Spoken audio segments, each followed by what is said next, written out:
Hi, I'm Lea. I'm Denise. And we're here at our first COP 27.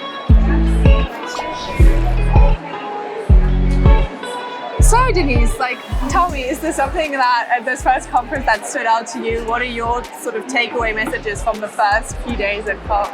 Well, the first thing is that I'm really fascinated that actually this COP being itself is the first where we have had loss and damage finance being discussed, and that is something for us that come from the global south and the most affected people. What do you really find fascinating about your first COP?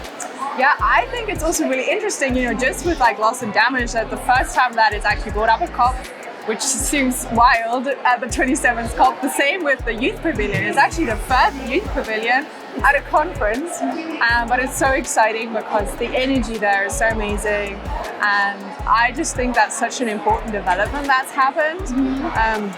And I think it's a way for youth to speak up about our future and to sort of highlight our voices, bring them forward, and to sort of see that energy bring forward. I mean, for me, it was so exciting today because I spoke at the Youth Pavilion, read some of my poems, and I'm really looking forward to sort of having that space of meeting with other people and meeting with youth activists. That's something that excites me. But tell me, what is something that you're looking forward to over the next few days? Well, in the next few days, I expect to hear everyone having the political will to actually implement all these policies and decisions they talk about.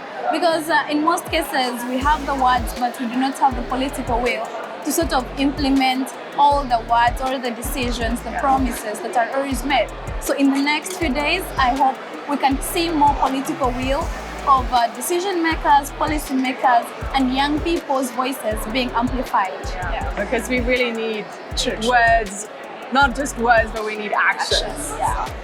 Thanks for the cup of coffee together.